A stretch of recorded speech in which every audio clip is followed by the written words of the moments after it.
vez lo vendemos allá en la universidad, pero tal vez se pueden traer unos para verlos aquí. Sí.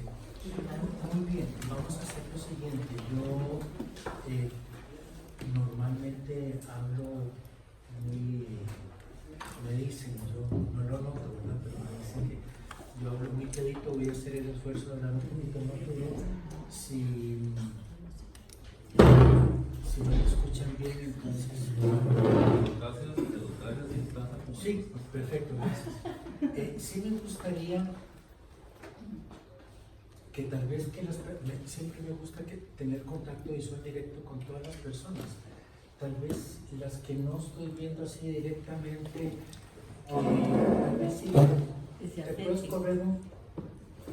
correr un poquito para verte, sí, para tener contacto visual con ellos. Muy bien, la invitación que me habían hecho era para que nosotros conversáramos sobre el éxodo. La invitación, digamos así, el tema del éxodo salió más o menos al azar, debido a que en el momento en donde David me hizo la invitación, estaba por participar en una actividad, en un congreso en el que me habían pedido hablar sobre el éxodo. Salió el éxodo de esa forma.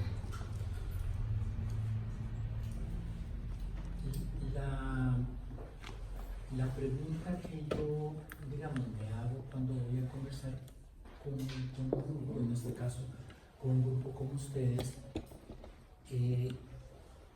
es más o menos cuáles son o cuáles serían las inquietudes o las preguntas o los intereses que tienen.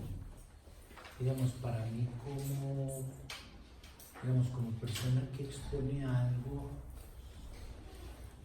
me interesa fundamentalmente que lo que vaya a comentar responda realmente a inquietudes o a preocupaciones que ustedes tienen. Yo puedo hablar del éxodo desde varios puntos de vista, pero ese no es el punto. El punto es cuáles son los puntos de vista o los intereses que ustedes como grupo tienen en relación con la Sagrada Escritura y en relación en particular con este tema. Hay veces que las personas tienen preguntas genéricas sobre cosas puntuales, ¿verdad? Sin detalles de una cosa. A veces son preguntas de fondo sobre el significado de algo. Entonces, a mí me gustaría que tal vez para empezar y para ubicarme yo, ya que vengo solamente como invitado y no conozco bien el grupo, entonces me gustaría, caso que algunas de ustedes tuvieran alguna inquietud o alguna pregunta o algo que les llame la atención sobre la temática, sea el libro del Éxodo o toda esa experiencia en general, y la quisieran compartir, eso me ayudaría a mí mucho para identificar más o menos por dónde andan ustedes como grupo en términos de sus intereses. Pues si no las hay, igualmente yo puedo conversar, pero me ayudaría. Así es que me gustaría dejar unos minutos para escucharnos. ¿Qué es lo que nos inquieta o nos interesa o nos surgen como preguntas sobre toda esta temática? Sí, señor. Con todo respeto, quiero saber si el éxodo existió y qué de lo que dice la Biblia es cierto o es leyenda, ¿verdad? Sí, señor. Bueno, tal vez como una de las inquietudes que traía era para plantear más adelante, pero para ubicarnos, mejor lo planteo una vez para que, con base en la pregunta que usted acaba de hacer. Es que lo que hemos visto en las veces anteriores es que, al parecer, bueno, el Génesis no fue el primer libro escrito de la Biblia, sino que fue aproximadamente 600 años después, antes de la era cristiana. Entonces, me queda una duda con respecto ahí al, si es así, ya que es así, en Génesis 13, donde dice, el Señor dijo, has de saber que tus descendientes vivirán como extranjeros en un país extraño en el que serán esclavos y se verán oprimidos durante 400 años. Entonces, si el Génesis fue escrito después del Éxodo, esto parecía como que está manifestando algo que ocurrió, sería antes, o sea, como una revelación, no sé si me logro captar la... Sí, señor, sí, claro. Entonces, digamos, sí tenía esa duda, porque digamos, si cronológicamente fuera como está en la Biblia, primero Génesis, luego Éxodo, no habría ningún problema. Primero Éxodo habla de 400 años después, pero si el Éxodo se escribió, perdón, si el Génesis se escribió después del Éxodo, como que no me encajan las ideas, ¿verdad? Sí, sí, sí, está bien, muy claro.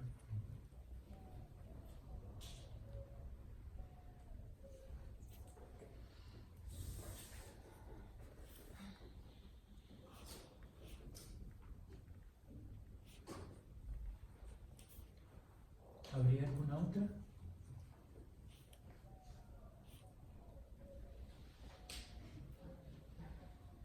Perdón, aprovechando. Sí. Bueno, también, bueno, algo hay que tengo ahí dudas con respecto ahí. ¿Cómo surgió? Bueno, parece que hubo varios éxodos también. Se ha planteado como que existieron dos. También, ¿cómo se dio? Que no se puede explicar que fue una forma masiva, pues se habla que fueron 2 millones ahí, entonces, o sea, en una forma logística sería imposible que anden 2 millones por el desierto. Porque, ¿dónde iban a pasar también? Y también se habla como que fue por partes, no sé si fue, que no fue en esa forma masiva como al menos se plantea. ¿Cómo se dio? Digamos ahí? Porque, repito, es muy difícil manejar, en el caso de Moisés, que haya manejado 2 millones de personas ahí, ¿dónde iban a pasar las noches? En fin, desde un punto de vista, lo que me planteo como una realidad que pudo haber pasado. Y luego también lo del maná, en fin, todas esas cuestiones ahí que se dieron dentro del paso hacia la tierra prometida. Bien, bueno, digamos, si esas son todas, ¿verdad? Entonces, Tal vez sería importante, bueno, ligado con lo que ellos plantean, más o menos el enfoque de las últimas investigaciones, cuáles son las últimas hipótesis que se tienen, porque obviamente sobre el tema hay diferentes explicaciones o tendencias, pero lo que por lo menos hasta el día de hoy se considera más firme y más muy bien. Bueno, vamos a hacer vamos a conversar un poco sobre eso. Hacemos una pausa entiendo que hay un café, y entonces luego regresamos para profundizar algunos puntos que hayan quedado de interés. Vamos a ver, digamos que nosotros, bueno, me interrumpo para hacer un paréntesis. Aparte de que me gusta partir de las inquietudes que ustedes tengan, yo tengo otro lema, otro principio que sigo cuando converso, y es que me interesa que en la medida de lo posible el lenguaje sea sencillo, que no tenga términos técnicos, que no tenga palabras de domingo ni ideas que son extrañas. Entonces, buscando la claridad, a veces hay que sacrificar un poquito la precisión, entonces voy a decir las cosas en una forma más o menos simplificada. Quiero decir esto, digamos que para acercarse a los textos bíblicos hay, digamos, 2 puertas de entrada. Quiero decir, hay mucho más puertas de 2, pero Para simplificar, vamos a decir que hay dos. Una que es la tradición judía y otra que es la tradición cristiana. Y dentro de estas puertas, como que si uno entrara por ahí, una vez que ya uno ha pasado, va a encontrar otras puertas. Pero de modo general, simplificando, con miras a la claridad, digamos, uno podría decir que hay estos dos acercamientos. Uno judío tradicional, que es lo que normalmente se llama la tradición rabínica, todos los maestros rabinos que vienen desde la antigüedad, antes del Nuevo Testamento, y lo que podríamos decir que es la tradición cristiana. Y con tradición cristiana me estoy refiriendo no a todo lo que ha pasado a lo largo de la historia de la iglesia, en el tiempo de la época medieval y eso, sino que me refiero más que todo a los estudiosos de la Biblia, más o menos de los últimos siglos. ¿Cuál es la diferencia fundamental? La diferencia fundamental es que la tradición judía no hace, digámoslo así, no le hace al texto preguntas incómodas o preguntas cuestionadoras. Esas preguntas de logística, por ejemplo, ¿de dónde sacaron agua para 2 millones? Normalmente, por lo menos como ellos lo ven, el texto goza de una autoridad que era como en las relaciones de los niños con los papás de antes. Hay preguntas que no se hacían, no porque el niño no las tuviera, el niño las tenía, los chiquillos de antes, ¿verdad? El niño las tenía, pero no las hacía. Algo le decía que no era apropiado o correcto, no se hacía. Entonces, en la tradición judía no ha existido a lo largo del tiempo, existe ahora recientemente, pero no ha existido a lo largo del tiempo una perspectiva que nosotros podríamos llamar crítica en el sentido que levanta preguntas difíciles o históricas. ¿Y cómo hicieron para? ¿Y cómo fue que? O sea, como quien trata de ver lo que nosotros diríamos hoy como contradicciones. Eso normalmente no. Y normalmente eso se hacía por, ellos dicen así, por respeto, ¿verdad? ¿Qué era lo que ellos hacían? La interpretación judía es una interpretación, la tradicional, de nuevo me estoy refiriendo a esa interpretación rabínica, es una interpretación muy distinta a la cristiana. Digamos, normalmente las discusiones entre rabinos se daban por lo que a nosotros, dentro de la tradición cristiana, nos parecerían curiosidades irrelevantes.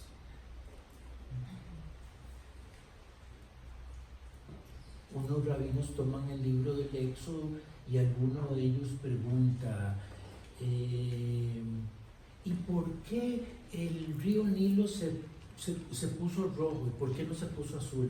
Un ejemplo, no es que sea así, de verdad, pero sí, preguntas que uno diría, ¿y eso qué? ¿Verdad? O sea, ¿eso qué tiene? Entonces ellos cogen la palabra rojo, ¿verdad? Entonces ellos, digamos, para nosotros, ellos se olvidarían del texto como texto y empiezan a discutir la palabra rojo.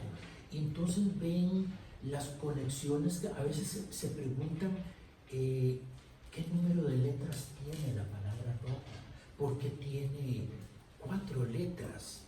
Es decir, a nosotros nos puede parecer incluso ridículo, o sea, visible, pero no dentro de la tradición judía. La diferencia se debe a que para nosotros en la tradición cristiana, entendido de modo general,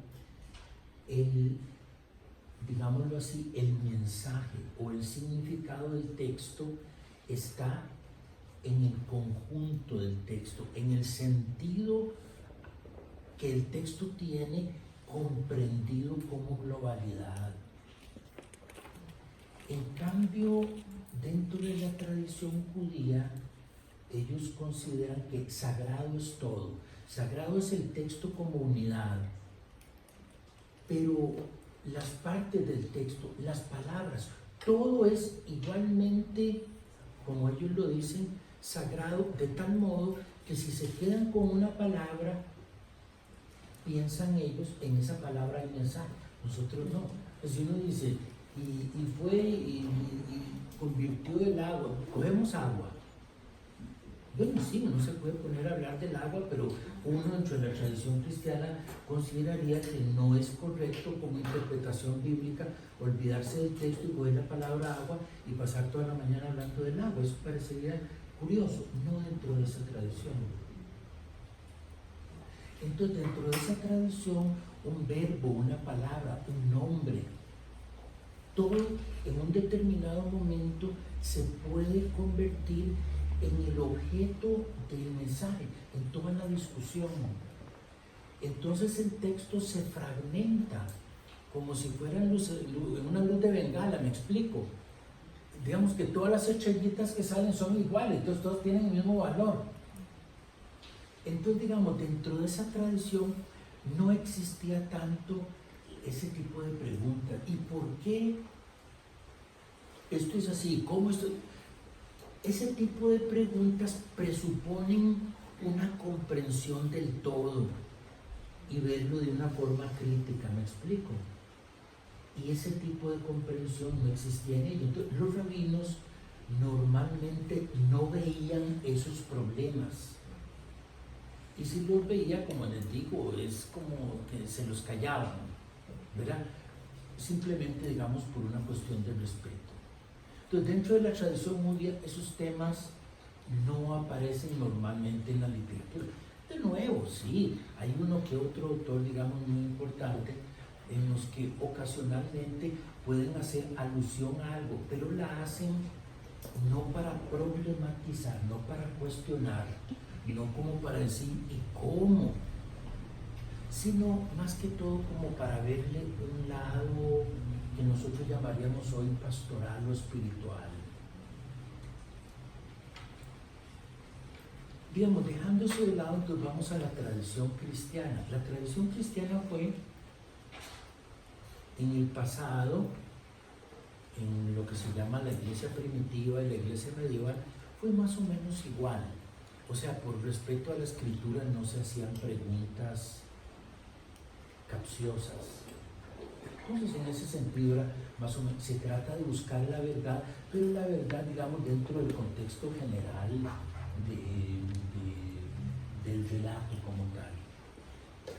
Pero más o menos cuando empezó en lo que se llama en la historia, digamos, el Renacimiento, más o menos que fue para la época en la que se descubrió América y se dieron una gran cantidad de cambios en la cultura europea, entonces algunas personas judías, algunas de ellas, empezaron a ver la Biblia con esos ojos. Ya empezaron a verla no solamente como libro revelado, sino como una obra a la cual uno puede llegar para buscar algo que va más allá de la verdad religiosa. Y entonces empezaron las preguntas.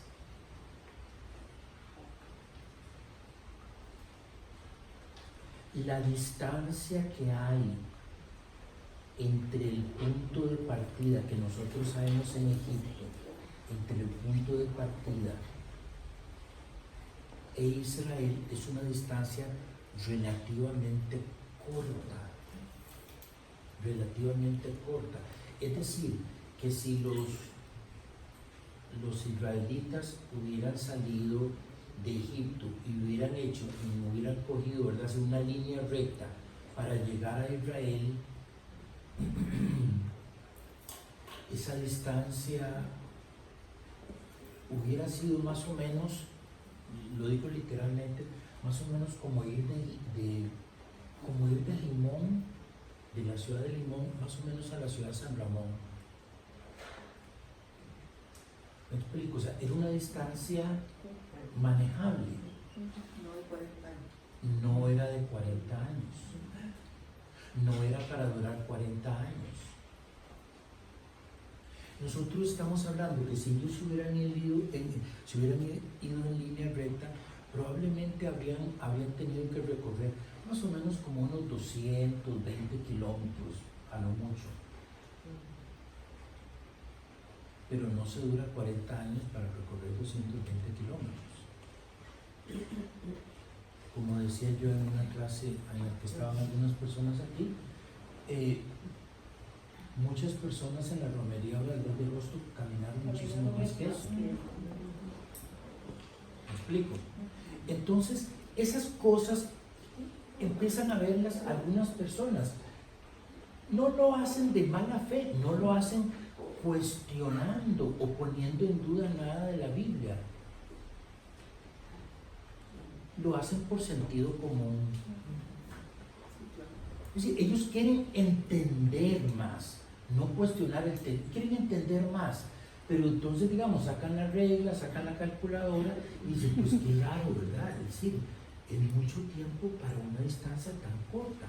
Ahora, si nosotros tomamos en cuenta, estoy razonando más o menos lo que ellos decían literalmente.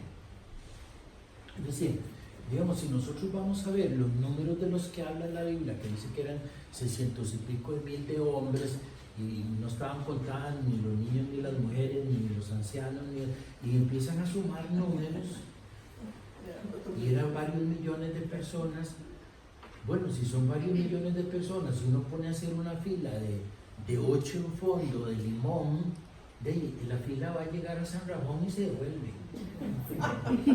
¿Me explico? O sea, no se necesitaba ser un doctor en matemáticas para darse cuenta de que algunas cosas parecían, digamos, no coincidir.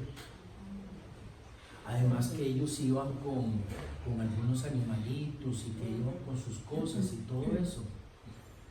Entonces empiezan a surgir preguntas, digamos, sanas, preguntas que no son de mala fe, pero que inquietan a algunas personas, como decir, algo en el texto, no sé, parece como no calzar, ¿verdad? Entonces, con preguntas que son inocentes como las de ese tipo, empiezan a venir otras que no es que no sean inocentes, pero cada vez son más acuciosas. Son preguntas, digamos, cada vez que, y esto, y lo otro, y el agua cómo vino, y me explico, empiezan a ver ese tipo de cosas. Entonces, surge toda una forma de estudiar la Biblia en la que ya no se busca solamente el mensaje espiritual, digamos así, o pastoral, sino que trata de entender a qué se deben esas curiosidades tan grandes. Eso termina de la siguiente forma, si nos vamos a brincar, ¿verdad?, muchas cosas. Algunas personas en una postura, digámoslo, crítica extrema, van a llegar prácticamente casi a dudar de todo. O sea, si empiezan a hacerlo y a buscar, se dan cuenta que lo que queda en pie es muy poco, apegado a esos detalles de tipo histórico. Y a esas personas normalmente se le llaman minimalistas. Ese es un término que se ha inventado. Minimalista es mínimo. Es decir, para ellos lo que hay en la narración del Éxodo, que uno pueda decir que sea histórico, es un mínimo. Claro que hay minimalistas que son minimalistas, y hay minimalistas moderados, y hay minimalistas, pero hay minimalistas que son minimalistas, y entonces prácticamente ven muy poco. Ellos empiezan a ver cosas de este tipo, digamos, ¿cómo es posible, supongamos, hablando así al tan, ¿verdad? Digamos que en Costa Rica somos 5 millones y digamos, no sé cuál será la cifra, pero digamos que hay 800,000 nicaragüenses aquí. Digamos que hoy a las 3 de la tarde todos los nicaragüenses que hay en el país, todos con sus hijos y sus esposas y todo, deciden, todos se van y ya mañana no están aquí. Sería imposible que Telenoticias, sería imposible que Canal 7, que La Nación y que la EPSA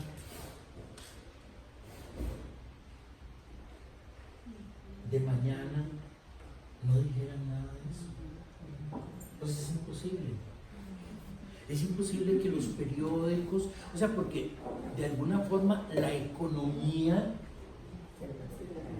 es decir, la mayor parte de... No, es decir, no, habría un colapso en el país en muchos sentidos.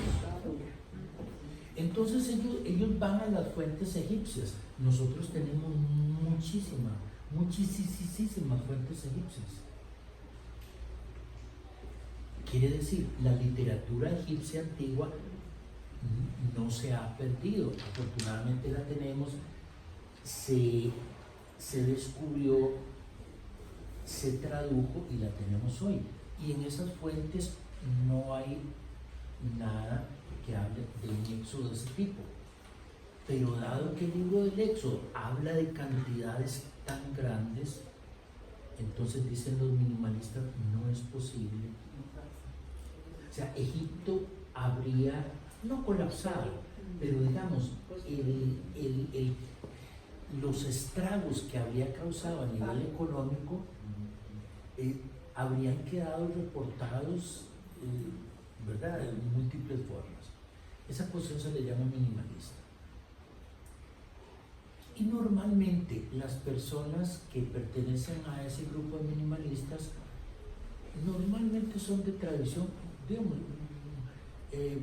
tanto católica como protestante. Ahora la hay católica, protestante, judía, y muchos de ellos no tienen confesión, sino que son historiadores o personas que trabajan en el campo de la literatura.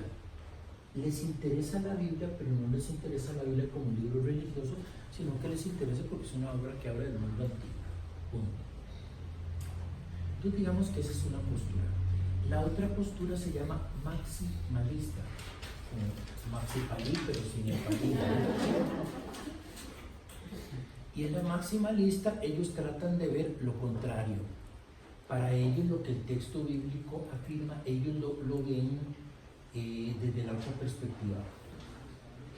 Normalmente las personas maximalistas, todas ellas, judíos, católicos y protestantes, todos ellos son personas, digámoslo así, de una tradición teológica bastante conservadora.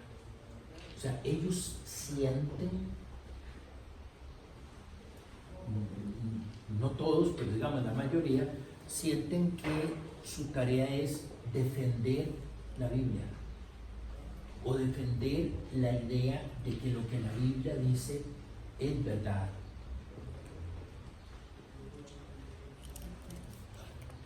Y entonces los maximalistas tratan de explicarlo todo, hasta lo que no se puede explicar, ellos lo explican. Hay el deseo, como les digo, de defender la autoridad de la Biblia y todo esto. ¿Okay? Entonces ellos argumentan muchas cosas, desde las cosas, digamos, más, digamos, que a nosotros nos parecen más curiosas. Entonces, ellos hacen intervenir fenómenos naturales inusuales. ¿Cómo fue que el río Nilo se puso rojo? Bueno, porque hay un fenómeno que pasa ocasionalmente, ha pasado a lo largo de la historia, no siempre, pero hay recuentos históricos en donde hay cierto tipo de microbios que se multiplican. Voy a ponerles un ejemplo que conozco por experiencia propia. A mí me gusta mucho ir a esta región, digamos, de Tortuguero, de esos que llaman canal de Tortuguero, los conozco bastante bien. Y normalmente cuando voy con alguien que lo llevo para conocer, les asombra mucho que hay partes de los canales que son de un color negro, es un color negro muy interesante, es negro, negro, negro, negro, negro, como café, es un negro, y entonces de un pronto a otro ven el agua café y de otro lado ven el agua negra, y a veces es como estar viendo esto, me explico, y muchas personas se sorprenden, me preguntan, bueno, es que hay un tipo de palmera en algunas regiones de los canales, un tipo de palmera que se llama yolilla, y esa yolilla, las raíces producen, excretan un líquido que hace que el agua se convierta en color negro muy interesante. No es feo, porque ustedes lo ven, el agua es cristalina, pero donde ustedes hunden la mano se va poniendo negra. Se debe únicamente al color de un producto que tiran esas raíces. Bueno, entonces alguna gente dice, bueno, el Nilo se hizo rojo por esto y se oscureció por esto. Ellos tratan de explicarlo por fenómenos naturales. Los que todavía no están los que todavía no han llegado al psiquiátrico, esos son los que salen en los programas de internet con los extraterrestres. Ya ahí es para llamar a don Abel Pacheco, ya ahí es una cuestión de psiquiatría, ¿verdad? Ya eso es pura psiquiatría y ahí no vamos a entrar. Pero digamos, hay cosas que son naturales. Por ejemplo, existió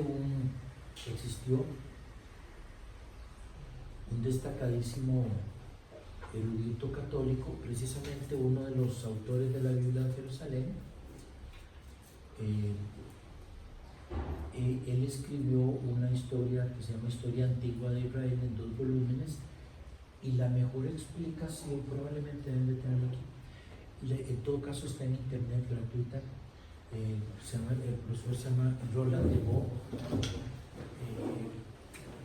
Él se llama así. Era un profesor francés que fue uno de los autores principales de la Biblia de Jerusalén. Él escribió una cosa que se llama Historia Antigua de Israel, y son en 2 volúmenes. Entonces, ahí está el tratamiento más completo, más extenso.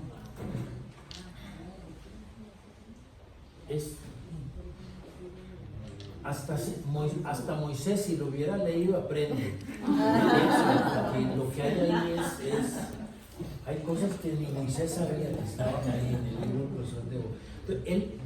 La explicación que él da de todos los fenómenos es, digámoslo, ahí ustedes van a encontrar una explicación lógica, racional, científica, prácticamente de todos los fenómenos. Entonces, resumiendo, digamos que hay esas 2 posturas, maximalista y minimalista. Y entre esos 2 extremos existe pues una gran cantidad de posturas.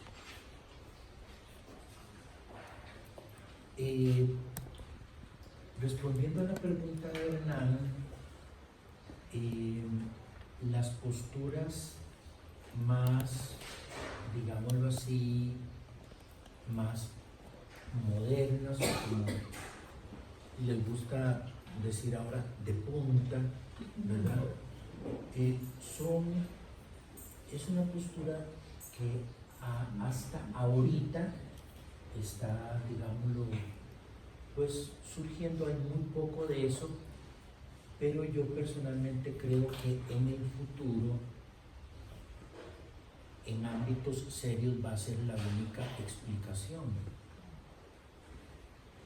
Para esta otra postura, que no tiene nombre, ni los minimalistas ni los maximalistas tienen razón, porque ellos están enfrascados en lo que ellos consideran que es una discusión en la que no hay salida. Y estas personas consideran que ni unos ni otros han comprendido, o sea, el problema con estos dos grupos es que no comprenden adecuadamente la naturaleza del texto mismo. Me voy a explicar. Para este tercer grupo de personas, el éxodo no es un recuerdo, o no es tanto un relato de algo que sucedió. El éxodo no sería la narración de acontecimientos que se dieron,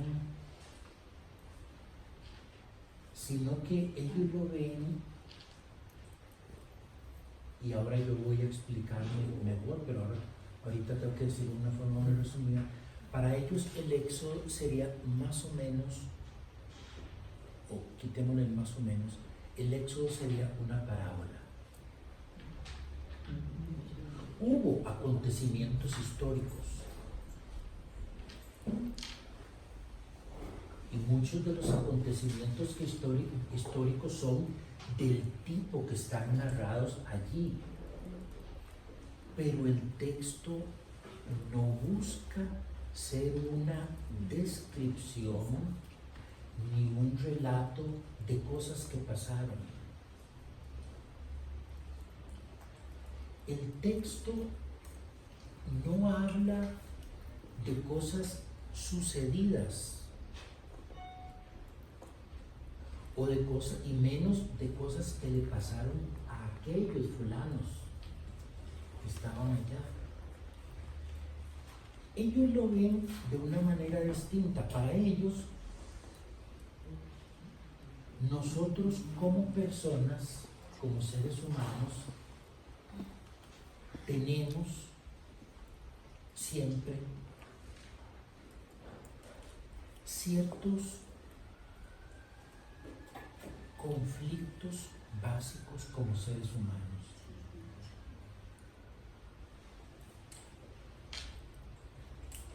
Ciertos dilemas que son profundamente humanos.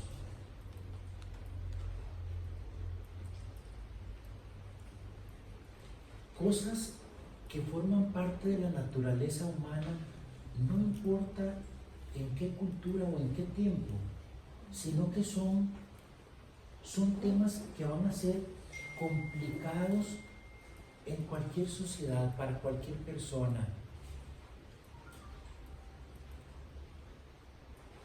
Y que esa persona, o ese grupo, o esa comunidad, o esa familia, o ese pueblo, ellos son los que tienen que resolverlos, pero no es algo que está resuelto, ya, es algo que está por resolver. Es más, uno como persona no los va a resolver de una vez, los tiene que estar resolviendo permanentemente, porque son problemas que se presentan en las relaciones, en la convivencia, en el día a día, pertenecen a la vida, no a la historia, sí, al pasado. No, uno está ahí lidiando con eso siempre. Por ejemplo, vamos a ver. Normalmente todas las personas tienen o tenemos ideales, o tenemos metas, o tenemos ilusiones.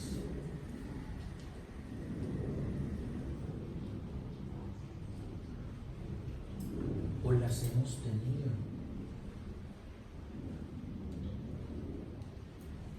Y algunas de esas metas o ilusiones o sueños que hemos tenido a veces son tan profundos que algunas personas no se dan permiso para pensarlos conscientemente.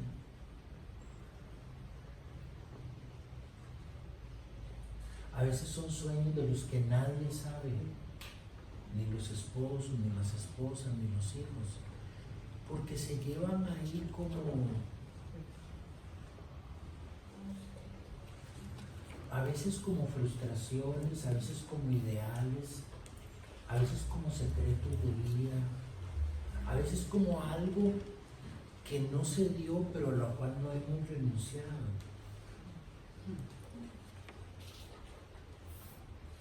A veces están ahí y tal vez es la única cosa que sostiene a una persona.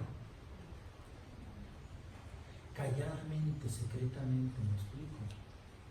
Han pasado, puede ser a veces momentos de la vida de uno en donde uno ha intentado o ha buscado responder a esos sueños o a esas metas y tal vez no se dio.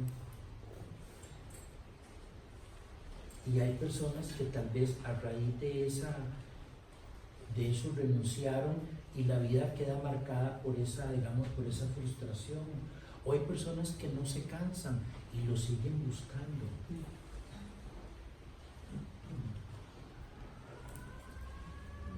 ¿Me explico? Una profesión, un amor, una relación, una casita. Es decir, solo cada persona sabrá. La cuestión es que un dilema humano, un tema humano que es fundamental es si uno es fiel o no, si uno responde o no, si uno busca o no, si uno es congruente o no con sus sueños o con sus metas.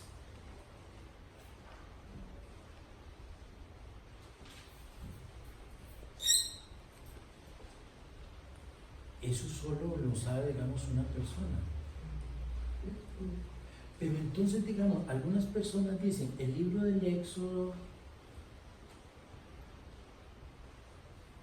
algunas personas lo ven como si fuera Dios nos liberó. Y entonces están ahí, ¿verdad? Como ¿verdad? Bailando como la giganta y el diablo ahí con la cimarrona y celebrando. Pero alguna gente dice, no. Digamos, hay gratitud por un gesto de amor, de gratuidad que Dios nos ha dado y que uno reconoce en la vida de uno.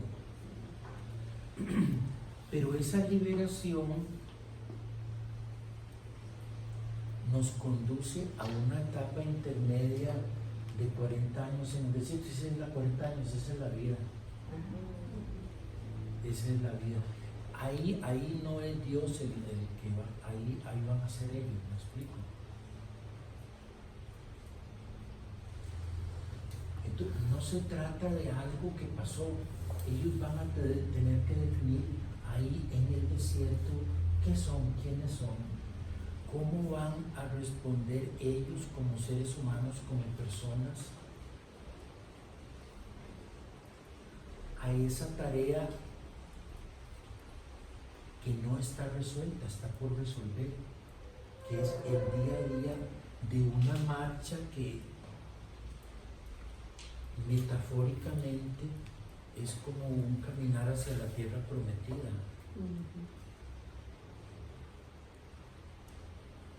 Pero ya ahí Dios no interviene de la misma forma, ¿me explico? No es que Dios va y le dice, no, chiquillas, montes en el bus, ahí yo contraté unos buses, ahí le van a dar almuerzo, ¿verdad? Agüita, botellitas de agüita fría. No, Es decir, ustedes van a caminar, si quieren caminar, si no quieren, no caminan. Pues si quieren caminar para adelante, otros caminarán para atrás, pero eso es decisión de ustedes. Pero ya ahí no hay milagro, me explico. Digamos, hay un milagro inicial que era un parto. Pero una vez de que le dan la nalgada,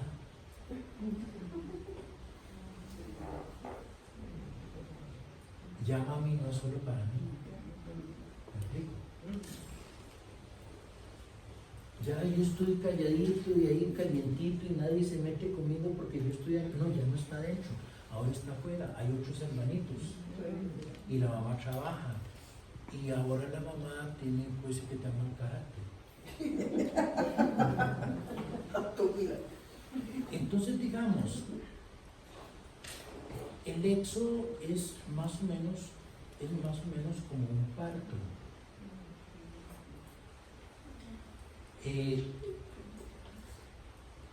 Entonces digamos que hay un milagro inicial que es el que permite la vida, pero lo que viene está por definir y eso lo va a definir la persona o el grupo o la comunidad. Y entonces ahí cada persona va a descubrir lo que es y lo que tiene o lo que no tiene.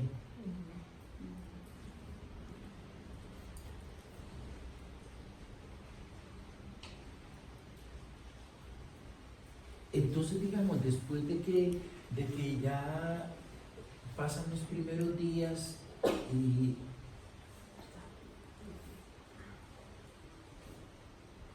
ya se acaba lo que era cool y ya la gente no le pone like, entonces empieza una cosa. Entonces, el éxodo tiene narración de cosas, no tanto porque quiera describir cosas que sucedieron hace 3000 años, sino porque eso que describe son parábolas de las cosas con las que nosotros nos enfrentamos cotidianamente. Por eso hay una frase muy bonita que dice: se acabó la luna de miel. Quiere decir, hay un vínculo, hay una relación, hay un matrimonio, hay un noviazgo, hay un matrimonio, hay un periodo, pero no en la relación de en todos los vínculos, con amigos, con hermanos, con los padres, con uno mismo.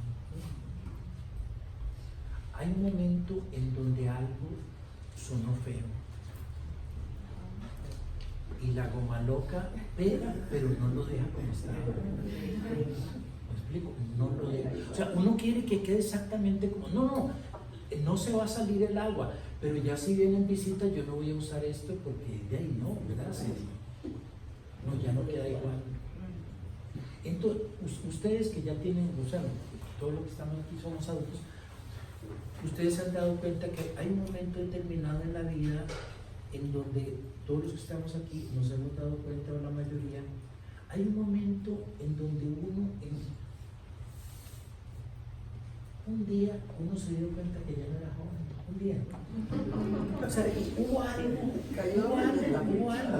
no sé, lavando un trasto, o levantando un chiquillo, o nada más a levantarse. Hubo un momento determinado en donde algo le dijo a uno. No fue gracias, algo decisivo, puede ser nada más un resfrío que fue distinto, una ida al médico, algo que uno no pudo hacer ya más de la misma forma, y de un momento a otro algo le dice a uno ya no es la misma persona. Uno ya no es la misma persona.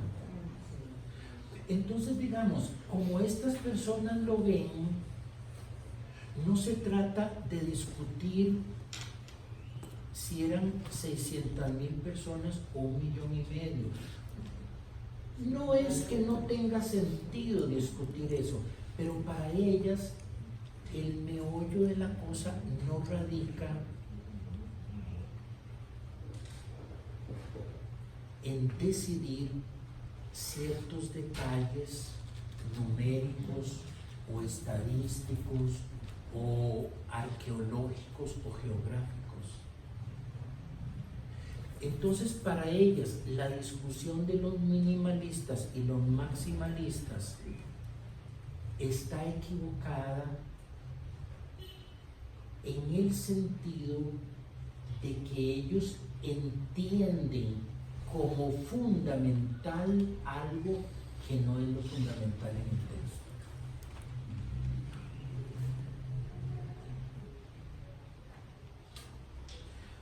Ellos no entran en esa discusión de ver cuál es el mínimo o cuál es el máximo, porque entrar en eso sería como aceptar que los detalles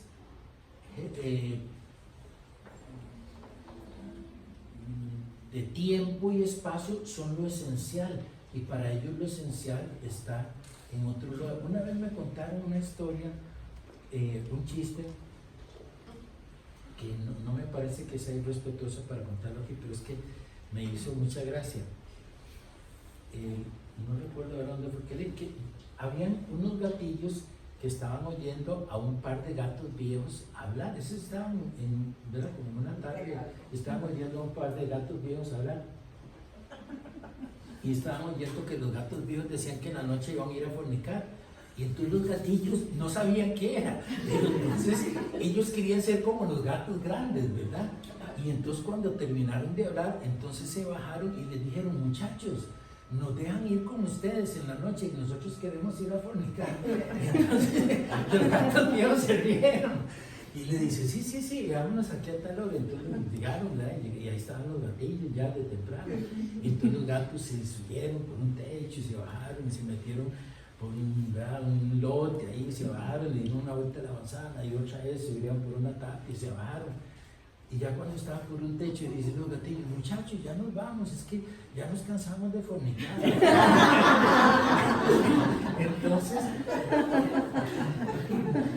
para estas personas de este tercer grupo, ellos pensarían que los minimalistas y los maximalistas serían como estos chiquillos, como estos gatillos, ¿verdad? Que no, ellos ven el relato como siendo una parábola de lo que le sucede, lo que nos sucede a nosotros como personas. Ahora, solamente que esa parábola, Jesús puede decir: había un vendedor de perlas, ¿verdad? Yo puedo decirlo ahí, o había un vendedor de computadoras, o había ¿verdad? Un agricultor, un sembrador, había esto, porque... Entonces, digamos, para ellos esa es una parábola que había una vez unas personas que estaban así. Ok, digámoslo ahí, cerramos para hacer algo antes de ir al café. Ahora, entonces le pregunto: ¿entonces quiere decir que nada de eso pasó? No, sí pasó. Sí pasó, pero de un modo distinto. Como ellos lo ven. Como ellos lo ven, sucedió de un modo distinto. Vamos a ver. Egipto y la tierra de Palestina quedaban cerca la una de la otra. Muy cerca, como les digo. O sea, ese viaje era como, ¿verdad? Como ir, digamos, como de aquí a Liberia, igual, más o menos. Entonces, nosotros sabemos, porque la Biblia nos dice que cuando las cosas estaban mal en Palestina, Abraham bajó a Egipto.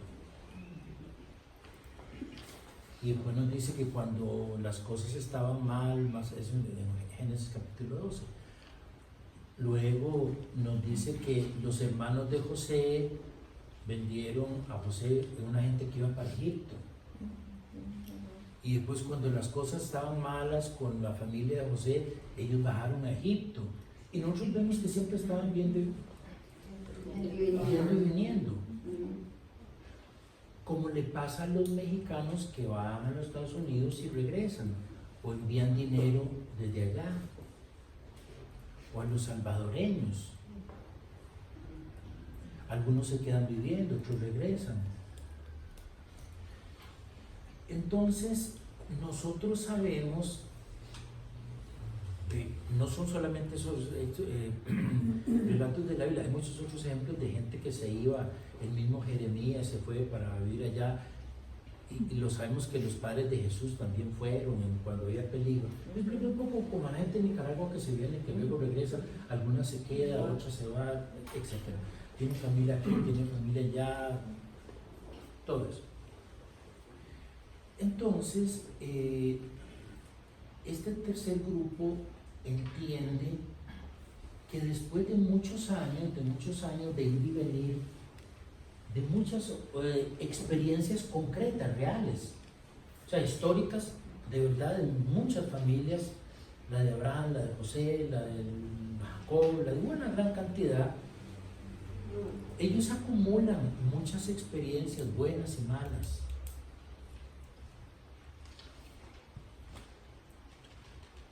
Y la gente cuenta lo que ha pasado, por supuesto.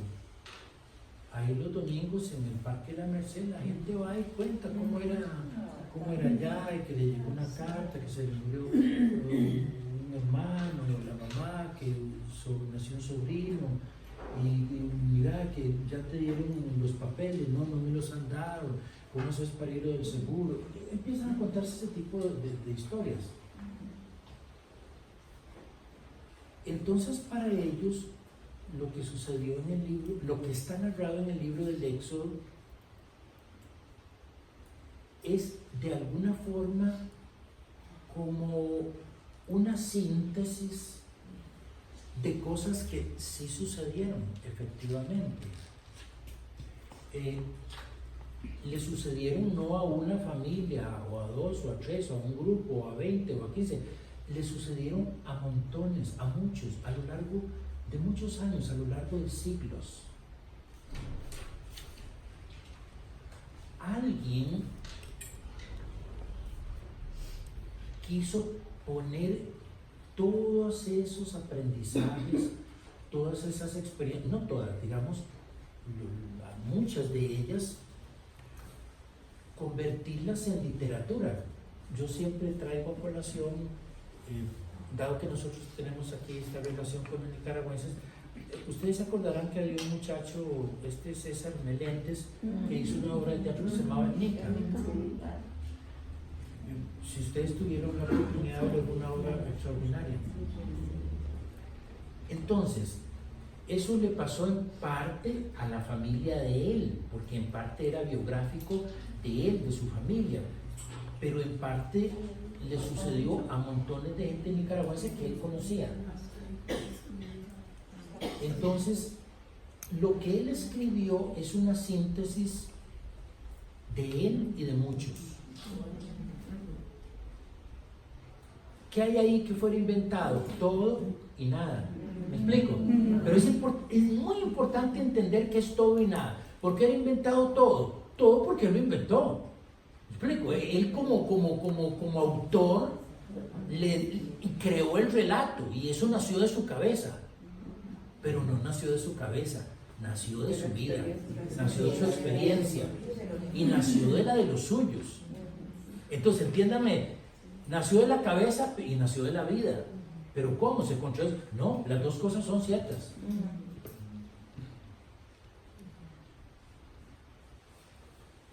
Es un relato que vuelca la vida de un grupo de personas, lo más duro, lo más doloroso, lo más triste, lo más esperanzador, lo más noble, lo más bonito.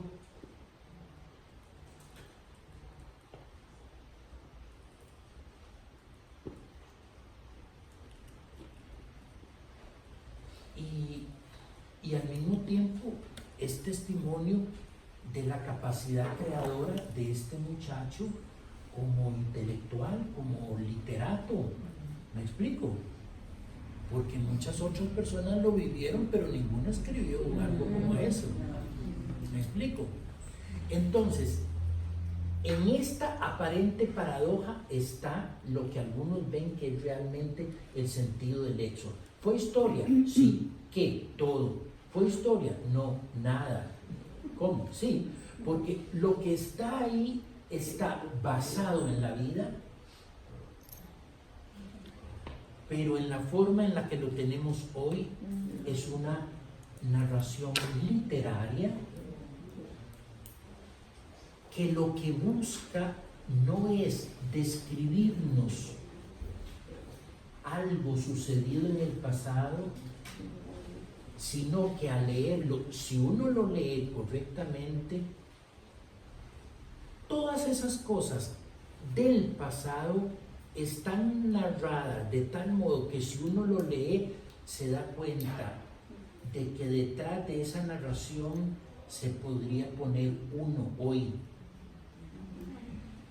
porque está narrada tratando de captar problemas humanos fundamentales que son permanentes, y que lo que se dice de aquella época está dicho únicamente para como el útero en el cual se va a crear lo fundamental, y esas van a ser preguntas de uno.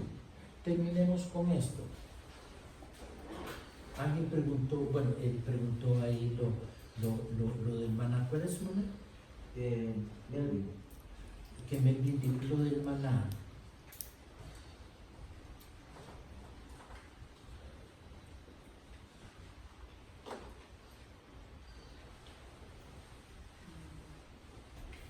Si ustedes viven en una casa y la están alquilando y pagan un alquiler, o esa casita es propia y la misma cantidad de dinero la pagan mensualmente al INVU, uno diría lo mismo. No.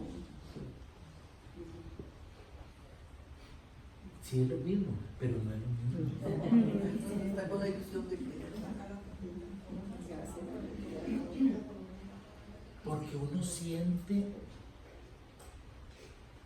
y uso las expresiones muchas, que vive en lo propio, que la casita es de uno.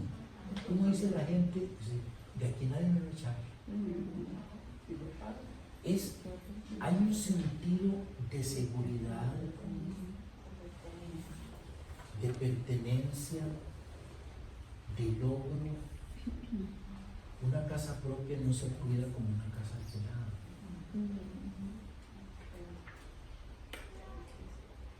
Me explico. Ahora, si ustedes se dan cuenta, ese pequeño ejemplo saca a luz temores, miedos, preocupaciones muy profundas de uno como ser humano. La necesidad, digamos, de seguridad, de estabilidad, de protección.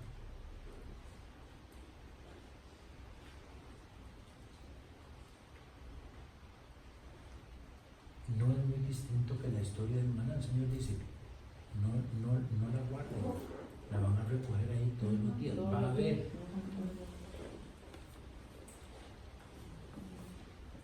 El Señor les está poniendo una cascarita de banano, como cuando le dice, coman de todo, de ese no.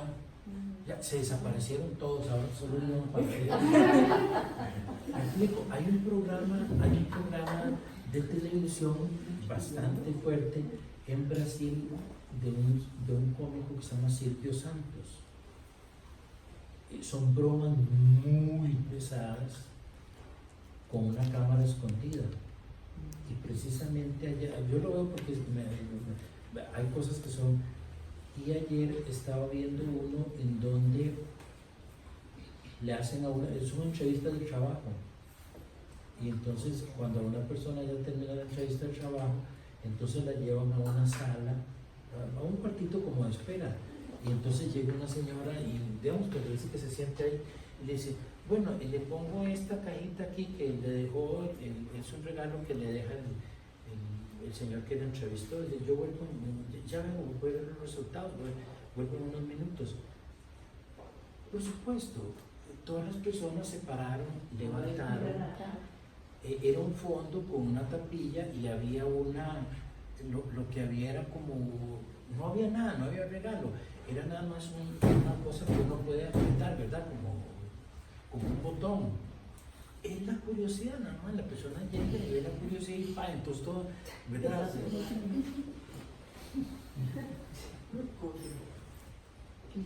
Los textos del Éxodo, todos los textos bíblicos están narrados, permítanme decirlo así, a partir de una cascarita de banana, de un problema fundamental.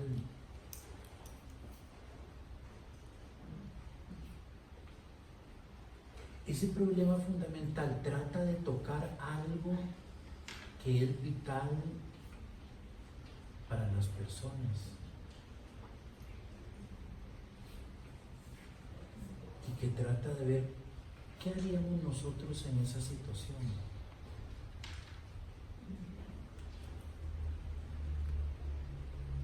¿Cómo reacciona uno cuando las cosas no salen del modo esperado?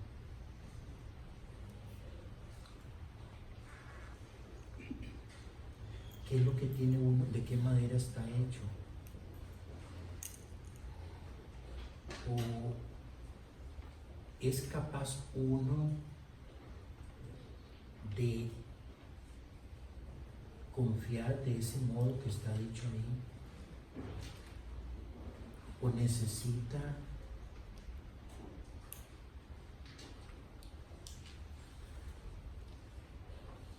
acaparar? La mayor parte de los textos bíblicos son como la parábola de Natán y de David, que le ponen una pequeña. Recuerdan que David sale y ve una mujer y luego la manda a llamar, se acuesta con ella, cuando las cosas se ponen complicadas manda a matar al marido, y después viene el profeta Natán y le echa dice, llega donde David y le dice, había un fulano rico que tenía muchas ovejas y había un fulano pobre y el fulano rico, ¿verdad? Llegó y recibió una visita, entonces el rico no quiso coger ninguna de las ovejas, le cogió la única ovejita que tenía. ¿Y qué te parece, David? No, ese tipo hay que matarlo. Y entonces le dice Natán, bueno, ese hombre era. Los textos bíblicos son como eso. Los textos bíblicos son como eso. Es una pequeña historia que trata de captar lo que uno haría estando ahí. Aunque uno no lo diga, aunque uno no lo exprese, pero uno lo sabe por dentro. Y los eventos que están narrados en el Éxodo son situaciones de vida en las que lleva cada una de las cosas que van sucediendo a lo largo de la marcha por el desierto son, digámoslo así, pruebas fundamentales que surgen en el día a día. Solo que ahí están disfrazadas del diablo, ¿verdad? Y de la giganta y de todo. Están pintorregiadas, digámoslo así, maquilladas como literatura, pero son situaciones de vida. Cuando una persona interpreta bien un texto bíblico, lo que hace es quitarle el maquillaje y mostrarnos que es una situación de vida profunda. Esas son las posturas que hay, digamos, sobre el texto. Vayamos a la pausa y tomas un café, luego no sé si hay preguntas.